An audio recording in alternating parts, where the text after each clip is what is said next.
Ibu, boleh Bu? Jadi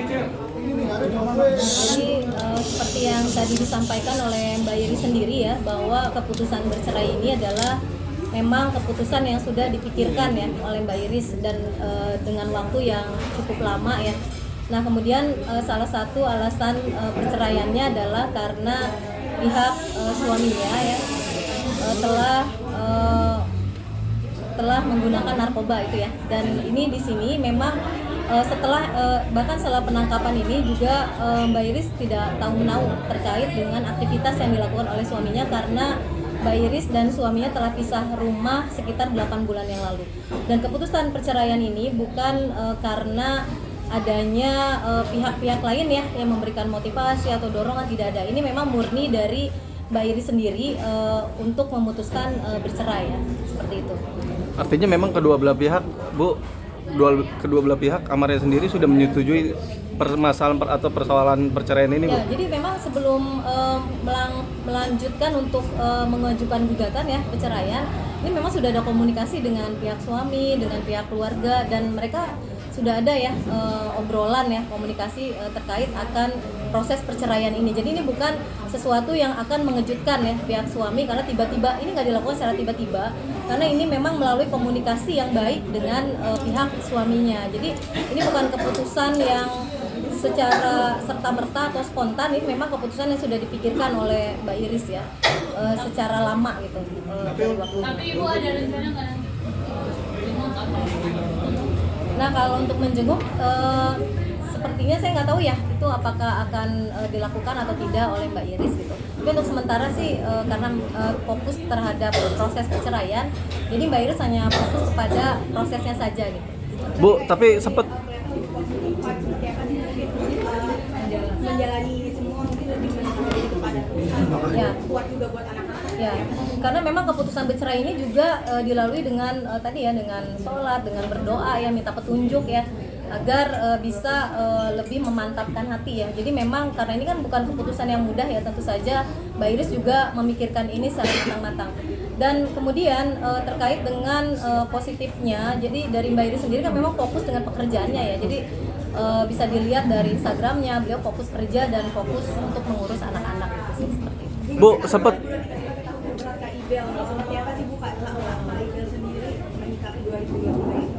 Ya ini pastilah, karena ini kan tadi keputusan yang tidak mudah, ini keputusan yang sangat sulit ya, dan dipikirkannya juga lama oleh Mbak Iris. Tentu saja ini menjadi tahun yang luar biasa ya, tidak mudah untuk dijalani ya, karena banyak ujian ya yang menghampiri Mbak Iris, termasuk juga dengan rumah tangganya seperti itu.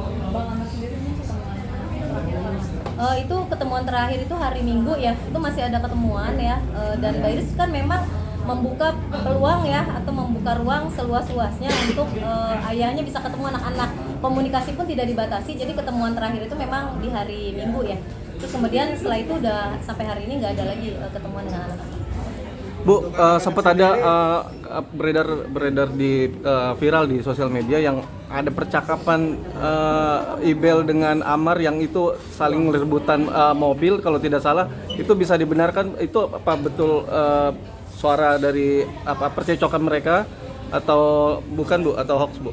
Nah kalau konteks percakapannya saya nggak terlalu paham ya itu dalam konteks apa ya. Tetapi kalau di dalam gugatan sendiri memang Mbak Iris sama sekali tidak menuntut harta ya. Jadi tidak ada tuntutan terkait harta bersama, dan Mbak Iris juga sekali lagi saya tegaskan tidak menuntut nafkah masa lampau ya. Tetapi yang dituntut adalah nafkah untuk anak ya. Jadi Mbak Iris tidak pernah mempermasalahkan finansial dalam keluarga gitu. Jadi terkait menjawab yang itu ya, dengan dialog yang tersebar itu. Apa aja poin-poin? Berarti benar itu Bu, artinya dengan suara Ibel sama si Amar itu benar? Saya nggak tahu ya kalau itu kebenaran itu suaranya Mbak Iris kah gitu atau bukan itu. Tapi yang pasti sih kalau konteks percakapannya itu memang tidak ada di dalam gugatan. Tidak ada relevansinya ya dengan gugatan. Jadi Mbak Iris memang tidak mengajukan gugatan harta bersama.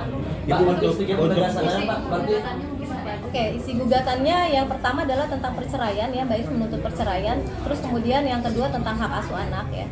Jadi untuk ditetapkan hak asuh anak kepada Mbak Iris sebagai ibunya. Terus kemudian menuntut terkait dengan nafkah anak. Karena itu satu kesatuan ya antara nafkah dan hak asuh anak. Hanya 3 poin saja ya. yang dituntut oleh Mbak Iris ya. Jadi selebihnya nggak ada lagi tuntutan apapun termasuk harta ya. Dan Pertanyaan terakhir ya Mas. Untuk hartanya Bu, apakah nanti akan per bulan sistemnya atau seperti apa dari Mas Amar sendiri? kenapa? Sistemnya per bulan atau seperti apa? Oh ya, itu nanti tergantung putusan ya, putusan dari pengadilan ya terkait pemberian nafkah itu ya. Nominalnya? Maaf, saya tidak bisa menyebutkan ya, karena ini bagian dari persidangan yang tertutup untuk umum dan kita menghargai terkait itu. Berarti Bu, Untuk rumah sendiri mungkin seperti apa nanti yang rumah mereka Karena tumpang memang tidak ada kemarin? tuntutan harta bersama, maka tidak ada tuntutan terkait itu gitu di dalam gugatannya. berarti artinya Mbak Iris sendiri sudah mantap untuk cerai ya? Karena Ibel sering minta uang bulanan terlalu besar yang di luar kemampuan dari si Amar. Apakah benar seperti itu? Bu? Tidak ada, karena nggak ada tuntutan terkait itu ya di dalam gugatannya. Terima kasih.